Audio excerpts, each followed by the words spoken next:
అందరికీ నేను మీ యాదగిరి అఫీషియల్ రైతు నేస్తం యూట్యూబ్ ఛానల్. మేమైతే శ్రీశైలం వచ్చినాం పాతాళగంగలకు.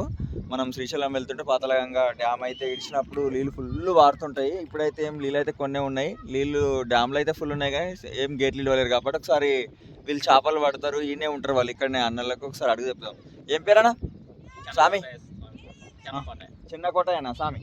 ఓకే ఓకే స్వామి, ఇప్పుడు గేట్లు అయితే ఇడిస్తారు కదా, 10 గేట్లు నీళ్ళు ఫుల్ వారినప్పుడు ఫుల్ వస్తాయి కదా నీళ్ళు, మరి అప్పుడు ఎట్లా?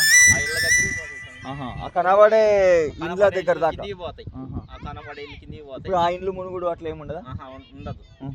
ఇంతకుముందు 2009లో పోయినాయి ఆ లైన్. అంటే 2009లో స్వామి ఆడదాకా మీకు ఇండ్లు ఉన్నప్పుడు ఇండ్లు మునిగిపోయి ఇల్లు మునిగిపోయి పట్టకపోయి మళ్ళీ పైన కట్టుకున్నాం స్వామి. ఇప్పుడు కట్టుకున్న దగ్గరికి ఎప్పుడన్నా వచ్చినాయా నీళ్ళు? అంత దూరం రాలే, కొంచెం కిందికే వచ్చినాయి. ఎన్ని గేట్లు ఇడిస్తే అట్లా? అక్కడికే 12 గేట్లు 11 గేట్లు 11 గేట్లు ఇడిస్తే వస్తాయి అన్నమాట. ఇళ్ళ దగ్గరికి వస్తాయి. మీరు ఇక్కడ గేట్లు అయితే ఆ రోడ్డు లెవెల్ ఉంటాయి, ఇళ్ళ కిందికి ఉంటాయి. మీ ఇల్లు ఇక్కడనే ఉంటుందా? ఇక్కడ. మరి మీ జీవనోపాధ్యాయం ఎట్లా రోజు ఉండడం? ఇక్కడనే స్వామి, ఇక్కడనే చేపలు పట్టడమే ఇదే మా జీవనం. మొత్తం చేపలు పట్టుకోవాలి, అమ్ముకోవాలి, ఉండాలి. అదే ఏం లేదు స్వామి, ఇక్కడే ఇదే జీవనం. వర్షాకాలం మాత్రం చేపలు పట్టడానికి ఏం రాదు.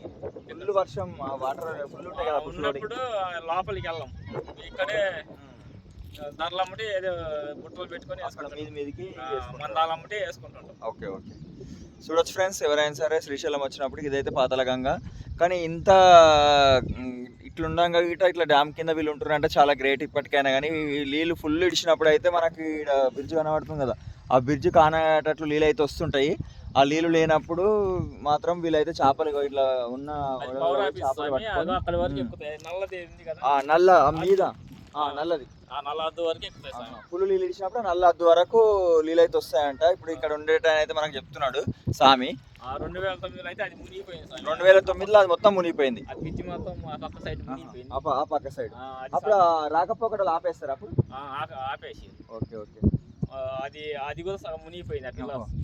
Okay okay. అంత వరకు వస్తాయి అన్నమాట. ఇలా జీవనోపాధి అయితే చేపలు పట్టుకొని ఉండడమే. కానీ ఇంత అప్రదంగా ఉండి గిట వీళ్ళు ఇట్లా ఉంటున్నారంటే చాలా గ్రేట్. అంతా మల్లికార్జునుడు ఆయన చూసుకుంటాడు, మల్లికార్జున స్వామి చూసుకుంటాడు అంతా. ఓం నమః శివాయ, హర హర మహాదేవ, శంభో శంకర.